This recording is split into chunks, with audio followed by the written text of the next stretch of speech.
Hello and welcome to another session in the Skewdio. Today we are joined by Professor Russell Thomas, Technical Director, Historian and Author, and of course our very own Bob Murray, beloved by many, also known as Gandalf the Great to some. A very warm welcome to you both today. Welcome back, Bob, and a very warm welcome to you for your first time, Russ. Thanks, Jess. Do you want to start by giving us a bit of a quick fire background on you, your experience, and what you're doing today? Okay. I joined the gas industry, call it, 27 years ago when I joined British Gas Technology, and I went there to develop new sustainable ways of cleaning up old gasworks sites, trying to address the environmental legacy the gas industry had left. After that, 4 years, I moved to a consultancy, Parsons Brinkhoff, and I've been in consultancy ever since.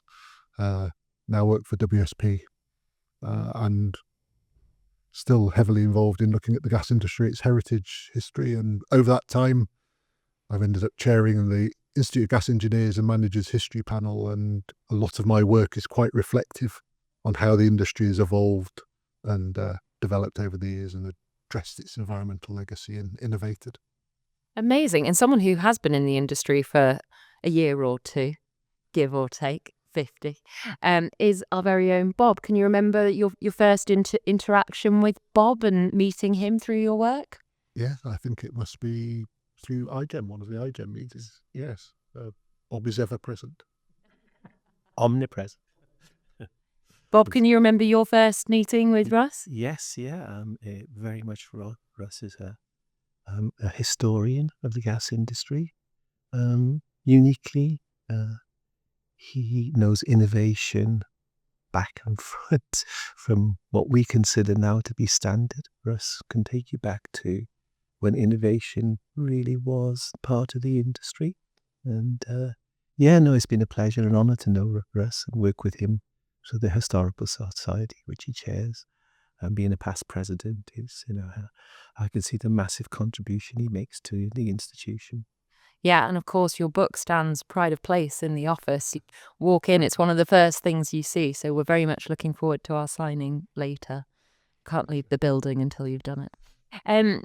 You mentioned the history of innovation as a topic you're very passionate about, and I said before we were in here, it's interesting, I wouldn't necessarily think to put history, something that is looking back, with innovation, which is all about looking forward. Can you expand a little bit on some of your learnings, your research over the years, looking at that subject of the history of innovation? Yeah, the gas industry was innovation from the start. It required fundamental leaps forward in people going from what was a coal fire and oil lamps to suddenly having a supply of gas available on a tap, either for a light or for a cooker in their home, and that wasn't necessarily unanimously accepted by society. You'll see a lot of cartoons in Punch magazine or around the time of people ridiculing the idea of having gas and the potential risks that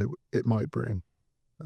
So innovation was there. So in those first 2 decades of the gas industry, it had to resolve the fundamental ideas of producing gas, making it pure and safe to distribute, building an underground distribution network, and then working out how to keep the pressure sensible through governors and developing meters so you could actually meter the amount of gas and work out how you're going to sell that to a customer, because it was the first utility really of its kind, certainly the first energy utility. So they had to resolve all these problems before they could make a sensible business. You've dedicated so much of your career to this research. I'm curious, where do you even start? How do you draw your information for some of your work? So when I started in the career, I was looking at cleaning up former gaswork sites. So through that, you end up reading a lot about the sites and the history behind it and the innovations that occurred on those sites. And then I got drawn into a project, a confidential project that required me to look at the whole industry across the country and the potential cost of cleaning that industry up if it was to be done as as one project. Wow. What a task. Yeah. And so I learned an awful lot and got involved then with gas historians. So I am a gas historian, but I'm by far not the only one. There's many knowledgeable people, many older than me, and many brilliant sources. So for an industry, we have the iGEM library, which is a great source. And we have the Warrington Archive, which is owned and operated by National Gas. And then two gas museums, one at Fakenham and one at Leicester. And there's also a third one at Biggar in Scotland. So we're blessed with all these resources. Yeah. We can go back and look at the history. It's so well documented. There's few industries that have got that level of documentation. Yeah. And you mentioned that kind of public perception of gas when it was first on the scene. Can you, in your learnings, in your research, is there a moment, or when did that change? When did it become the accepted source of energy that it is today? I think it definitely helped when it got royal patronage and when it got accepted in the Houses of Parliament as a form of lighting. I mean, people used to go around and think that gas pipes actually contain flames, and they would wander past and touch the pipes to see how warm they were, to see if the gas was flowing. Just because that's all they associated what was coming out of the lights was fire. But it seems quite ridiculous now, but it was all totally new technology to people at the time. Yeah. And how do you think you can apply those learnings then when we look ahead to the innovation of the gas industry today? Yeah, well, the industry continually reinvented itself. So from the early technologies that weren't that efficient, so over the years it became found more efficient ways of making gas, extracted more gas from your pound of coal than previously. And then you get problems about meeting peak demand, something that we struggle with today. So they had to find innovative solutions to match that. They had to develop the whole technology of gas holders, which were from small units storing 5,000 cubic feet up to 12 million in the end. And these would balance out the gas supply in a town or city between day and night. This fluctuating demand in gas. And then as me and Bob were discussing earlier about LNG, it was a technology developed largely off the back of the Gas Council and the North Thames Gas Board, which Dennis Rook was closely involved in as the Gas Council's engineer, and demonstrated you could ship LNG across the oceans from America to the UK, and you could get it insured on the markets at a reasonable price, and that has created the LNG market we have today. So that's off the back of a few innovative people within the gas industry who thought that support from the top, from Milne Watson, and then Leslie Clark, I believe, was like the chief engineer who Dennis Rook was working for. And it's the ability to adapt that like that that's made the industry so flexible and able to meet demand, and partly why we're so dependent on gas today, because it was so efficient, and that's in the conversion program. It's bonkers to think that we've gone on such a journey, isn't it, from something that people were quite scared of to now so dependent on it, and in quite a short space of time, really, when you think about it. Bob, for you, obviously I see you as a very well-read and very knowledgeable person. From conversations with Russ, are there any interesting facts or stories that have come out from him sharing some of his learnings with you? I think one of the things Russ just mentioned was the Sir Dennis Rook Library at iGEM. And whenever I go there, I go in the library and I pick a particular year. So, say 1910, when one of my relatives was born. And I open it up and the journals are there. And there was one interesting incident on gas holders. We were still having those incidents when I was looking after gas holders all those years later. And it's there. All the knowledge was there. And so that was an amazing thing. And one of the big talking points now, and Russ is brilliant at this, is everybody talk about hydrogen and converting that. Well, as Russ and I both know, town gas was 50% hydrogen. So what's the big thing about it? So a lot of these things, we have experience of, but they get forgotten. And I see now some people talk about innovative techniques, but we were doing derivatives of those in the 80s and stuff like that. So the history of innovation is amazing. I can remember I was told as a young supervisor to take mechanization into the Rhondda Valley. So I took 100 wheelbarrows. No, I took some earth boring machines which had never been used before, and you get the guys, no. I said, look, get it in your head, you can dig that road, or this little devil can do it for you. Kind of, I say no, and so I know what I'm going to do. I'm not going to dig that road if I'm going to use this fella, kind of stuff. So yeah, so there's innovation has been amazing in the industry and continues today, and it is so incredibly safe now and safety driven that, perhaps in my early days, because I'm in my 50th year in the industry, 3rd of November, give forward to that. And I mean, and I look at the people who work in the industry, and they have a different concept of safety than when I joined the industry. And my son works in the industry, and his standards on safety are there. At his age, mine were there, kind of things. Yeah, there's been some massive safety innovations as well in the industry. You also talked about, we're talking about that wealth of resources, the books, the library, which sounds amazing. And I love that idea of just picking a year and then going and transporting yourself, to a special year. There's also a wealth of physical reminders. I noticed yourself, Russ, you'd visited an old gasworks building even before coming here today. Talk to me about some of the architecture around us that people might not even realise when they're, going about their daily lives. Yeah, well, I visited the old Warwick gasworks before I came here. It was only about 5 minutes away, and it's a rare architectural survivor. It was the only surviving gasworks that still had the houses attached that stored the gas holders, because one of the problems in the early gas industry, they're concerned about the risk of explosions from gas holders, even though Samuel Clegg did his demonstrated experiment of going up to one of the gas holders and sticking a pickaxe into the side of it in front of the Royal Society, and then set fire to it. Oh my God. Just to prove to them that it wouldn't explode. It was because it wasn't an explosive atmosphere, it was just full of gas, and the gas holder just went down. Some poor engineer had to then go and fix the gas holder after that. But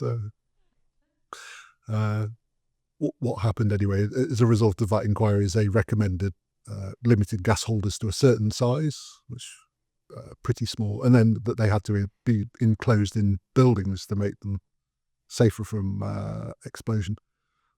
What that actually did was made them more dangerous, because you'd get a bit of potential gas would leak from the building into the space in the building, and then oxygen or air would get in there, and then got it. So that in Britain, that concept was soon got rid of, and they only used it in countries where they had a lot of heavy snow and they could be correctly ventilated. But this site in Warwick is the only reminder left of that day, and that dates back to 1822. So it's a very old site.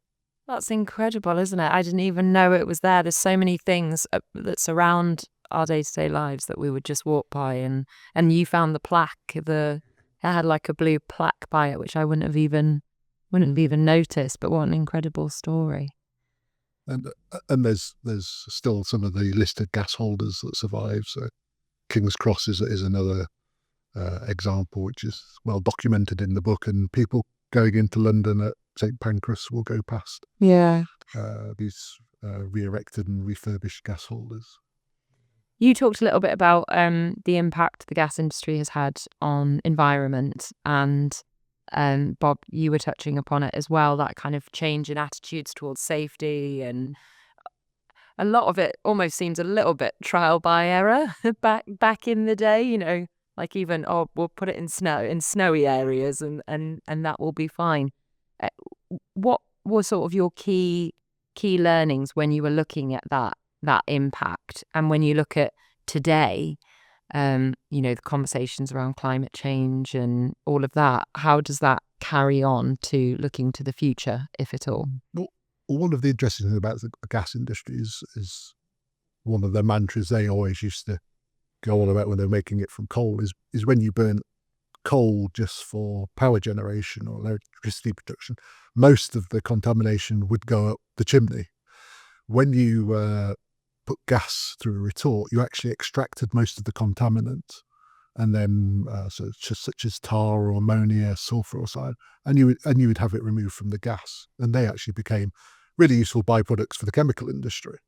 So in many ways, gas was cleaner than just burning coal on its own. And then they improved these manufacturing processes, made them more enclosed, and they managed to make them much cleaner. I don't think anybody would say a coal gas works was your idea of a sort of heaven, but I dug holes all over them, and I could tell you it worked. they tended to keep most of the contamination on the site. They did sometimes run it to rivers or export it when into landfill sites. But in general, it tried to recover as much value from the byproducts that would otherwise just go up chimneys. And there are other examples. When we moved to gas reforming, where we were making gas from naphtha and other oil byproducts, that was much cleaner than making gas from coal. So the industry transitioned from one form of gas making to another, and that was safer as well. It had a lot less carbon monoxide in it. And then again, we moved forward at conversion in the 60s when we found all the North Sea gas, and that allowed a lot of industries that were burning coal or oil, heavy oil, to switch to natural gas, and made the industry in Britain a lot cleaner than it would have been otherwise. And I think people forget about that. The gas industry was fully behind the Clean Air Act because burning gas caused a lot less atmospheric pollution than coal. I mean, we have realised now that the CO2 and methane leakage, and that is obviously a huge impact on the environment and climate change. But at the time, it was steering people away from other noxious pollutants, acid rain, things like that. So it did help the environment. Yeah. And Bob, for you, when you look at today and the conversations around environment and climate change, what are your reflections from your own experience in the industry? I think I look at recycling and reuse, etc., and the gas industry was marvellous at that, because once the coal had been burned to create the gas, it created a lot of coke, and families would buy that coke. So, it was being reused again, so it wasn't just cast away, and that warmed people's homes in our cities and towns for many, many years. And very entrepreneurial gas managers would soak it, so it was very heavier, so they could charge a little bit more for it. So I look at things like that, and I can remember from my own relatives, my own grandmothers and family, they would light the fires were lit by coke from the gasworks. So that's very interesting. But yeah, it's been an industry very, very close to the British people. And sometimes they're detriment, because during the Second World War, not every gas holder was bombed, because the Luftwaffe used to use them as their target, and there runs into Coventry and things like that. So yeah, it's not everything was positive about them, but the beauty of that building the Rush show today, that's not uncommon. And Russ and I, we had a conversation about Aberafon Gasworks. It was the first place I was a district engineer. And on that site, there were 2 gas houses.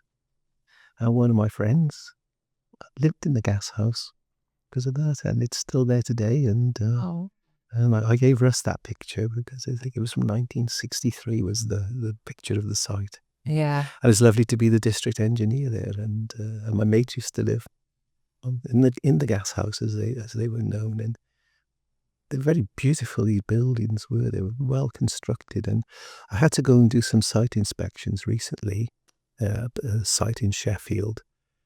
And it's quite the site is, the name of the street is not the street that it's in. It's very strange. But I knew just looking at the walls around, I knew I was there. I just couldn't find the right street to get into the place. So they were beautifully built, most of these, and Yeah. the walls, etc. The retaining walls. You can, Russ and I can say that's a gas site Yeah. because you can just tell by the way the retaining walls are built, etc. Bet you've got some good stories you could tell us. Not all of them, maybe while we're recording, might be off air for some of the late night stories. I've been caught doing things I shouldn't have been doing as a youngster. And no one could fiddle the bonus with me because I'd pulled every stroke in the book type of thing. So yes, yeah. Amazing industry. Amazing. I love that. Russ, I wanted to talk to you about some of your other passions, if we may. You mention on LinkedIn, my source, science, and how it has affected the world we live in. How does that differ to innovation, the science side of things? I have to say they're pretty They similar go from hand that in hand. standpoint. Yeah. Yeah, I mean, apart from my historical work, I've managed a lot of innovative projects over my time. So projects that have cleaned up contaminated groundwater, or projects that have looked at human health risks from potential waste left over from the gas industry. So that's some work I've still got ongoing at the moment, that we're looking at how it would penetrate through the skin. And before work, looking at human health risks from if people, sounds rather odd, would eat soil, but you can eat soil that's attached to vegetables or like, so you looked at human health risks. So there's been a strong aspect of that to my work ever since I entered the gas industry, if you call it. Yeah. 27 years ago, even though I've spent most of my time in consulting, I guess. I still feel like I'm a gas person. Always at heart. At heart, somewhere, And heritage and education as well, which I guess goes hand in hand with the title of professor for you. Again, a question that is probably very obvious, but how important is it that we educate and share our learnings with next generation when we're talking about innovation and looking to the future? That they go hand in hand, right? Past and future. So how important is that for you, and what work do you do to educate the next generation? It's fundamentally important. I will give lectures regularly, whether it's to public organisations or universities. Probably the thing that's set a lot of this down for the future generations is the work I did for Historic England, where I documented the manufactured gas industry in England, but it does largely cover most of the world, because some people forget that the gas industry was present on every continent bar Antarctica, and it wouldn't surprise me if somebody had built a gas plant there at some point. So it just that work, which is I think about 3 inches thick, the whole tome of research there, identified all the gasworks in England, but it identified all the technologies and the development over time, so people can go back in the future, look at that document, and it will give them an explanation of the technologies that were used. Some of those technologies may come round again at some point in the future. And it's incredible that, like, you rely on those writings, the journals, the works from the library. So the fact that you're documenting it means that, 50 years from now, 100 years from now, someone else will go to a library and they'll have all your work as well, which is an incredible resource for them. Bob, you're very passionate about educating the next generation, your mentorship schemes, your everything, just being an all-round great guy. But I'm curious to know, actually, something we haven't talked about before is the challenges that come with that. What are some of the challenges when it comes to educating the next generation for you? It's attracting people into the industry now, and because we're very modest, gas engineers and engineers are, it's just what we do. But you can't have civilizations we know it without utilities. The first utility was water and gas. And just imagine your life tonight if you had to go home and get your water from the river, dig your latrine, gather your kindling, cooking and lighting, etc. You can't have civilization without utilities, and we don't sell it well enough to young people coming into this industry. And Russ commented then about science. The gas industry was based on science, and the top man in the gasworks was the chemist. He was the king, he absolutely, because it was a very complex system to get the mixtures correct, etc. And I find it, it's such a wonderful industry to work in, and you have all these different, and even now today, as we move to hydrogen, specific gravities are different, the Wobbe numbers are different, and the flame speeds are different, and there's an awful lot of science behind that which people just don't realise or don't see. So and I find it really exciting that we're going back to those days and looking at these and how we could consider pipe sizes and flame speed, etc., the appliances that we're going to be using with that, and that goes to all green gases, or not just hydrogen as well. There are other classes of gas which will make us push even closer to net zero in our challenges.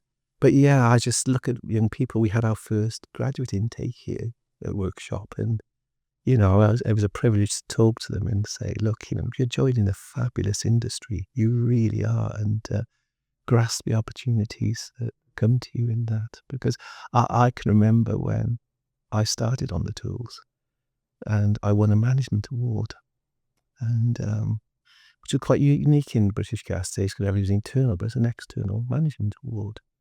And I nearly didn't go on the course, as I was the busiest supervisor in Wales, and I didn't have time to go on this course. It changed my life. It absolutely changed my life. And there's all these opportunities for young people in the industry, and there is a huge amount of science behind it. We were talking about respective degrees, and I did mechanical engineering. I could have done gas engineering. And there's an awful lot of science behind what we do, but we're just so modest, engineers, particularly utility engineers. It's just what we do, and we need to sell it better. Speaking of modesty, I'm going to make you feel very uncomfortable now, because I hear you won an award the same year as Bob. You're actually an award winner in our presence. Tell us a little bit about what award you won.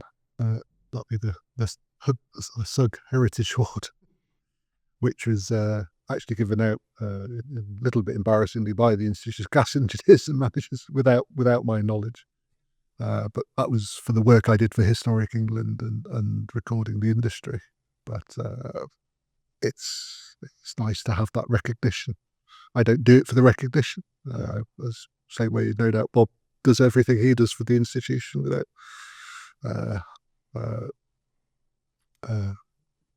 wanting to be recognised for it. It's just nice to keep a record there for the future, and we try doing that through our publication Historic Gas Times that we publish in the Gas International about every other month. It's just a way of keeping that heritage alive. If we stop thinking about heritage, it soon gets cast to one side, and there's so much of it around left in the industry. It's nice to be able to go and celebrate those achievements, even things that went wrong. Things went wrong. Amazing. And it's a reminder that your work matters. You matter. I think it's incredible. As an avid reader, then, you're always thinking about your next book, the next story. Surely the bucket list is not ticked yet for more books. What is in the future for you? What else would you like to cover?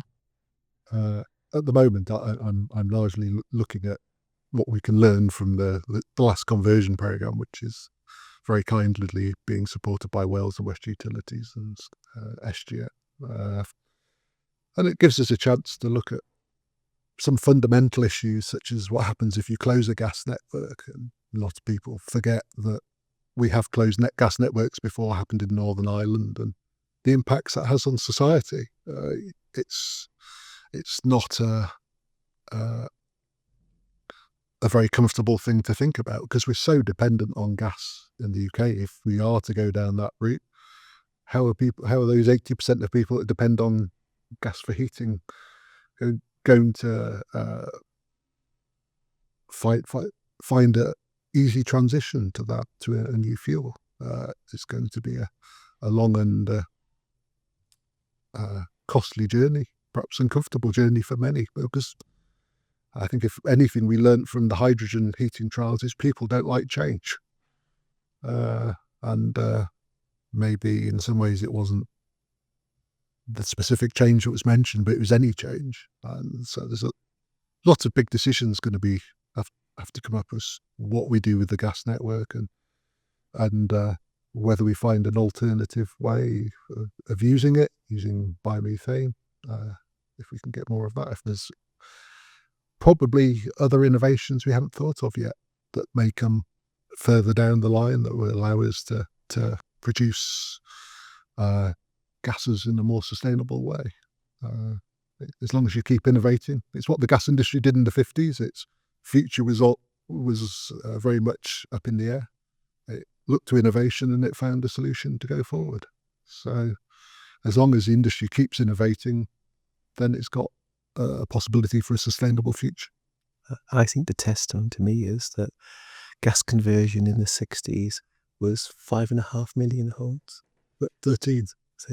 And now there's 29 million homes have gas heating and gasoline as they're cooking. So it just goes to how successful, how essential it is to the British economy and to the British people. And it is 99.99999% reliable. The electricity supply goes off quite often.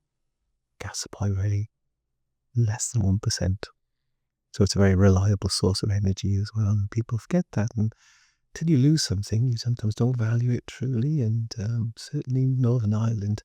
And our great friend Chris Murray, who has been here in this Skewdio, he was the head of Phoenix Gas that recreated the gas industry in Northern Ireland. So yeah, we've it's an amazing industry and full of amazing people. And yeah, I've been blessed to be part of it for 50 years. So I wish I had another 50, but you are. You do. They'll have figured out how to reverse the aging process by then. It's quite funny actually, because some of the products today we were talking about, the byproducts, coal tar soap came from byproduct, penicillin came as a byproduct. So those manufacturing days, they were amazing. This stuff that it wasn't just thrown away; it was innovated into other uses. Unfortunately for us now as well, I'm afraid the Punch magazine equivalent is social media today, isn't it? So dread to think what keyboard warriors have to say. But it's a fact that more people can see the history. That's true. Yeah, and they don't have to go into read it there in front of you. And I just, if you ever get the chance to go to the Dennis Rook Library, I know. I honestly, I promise you, I'll take you. Please, Bob. I give you my word, I will take you there. And outside, you will see 2 SUG original gas lights outside working today. But that's not uncommon. People walk around Westminster, don't look up. Yeah. And there are gas lights all the way from Westminster to Soho, and people just walk past them and don't even notice. Don't realise. So much history. Westminster Abbey is lit by gas in quite a large part of it. So, yeah, you just don't look up sometimes. And yeah. Lovely note to end it on, I think. Don't forget to look up. Do you have any final thoughts, Russ? Or I think if the industry's going to have a secure future, it will depend very much on innovation and commitment of those in the industry to look for new solutions. Don't get distracted just on one. There's usually a few avenues. Yeah, very true. And if you ever get the chance as well when you're in Birmingham, if you walk along Broad Street, you will see a golden statue of 3 men. One of those is Matty Boulton, James Watt, and our hero, William Murdoch. And he was the man that created the gas industry, and from his experiments in Cornwall, working for Watt and Boulton, making their steam engines 50% more efficient. And he came back he was experimenting with gas, came back and he lit the largest manufacturing works in the world, the Soho works now. That showed a man a vision, and those opportunities are out there. Someone's going to grab them and do that. So yeah, it's so go along there and you'll see William Murdoch. And he was never a partner. Boulton and Watt were partners. He always worked for them. But there he is on that golden statue in Broad Street, so outside the outside Symphony Hall. Mm. So, yeah. Amazing. Brilliant. Well, Bob, thank you for joining us again. Pleasure as always. And Russ, thank you very much for your time today. Thanks, Jess. Thank you.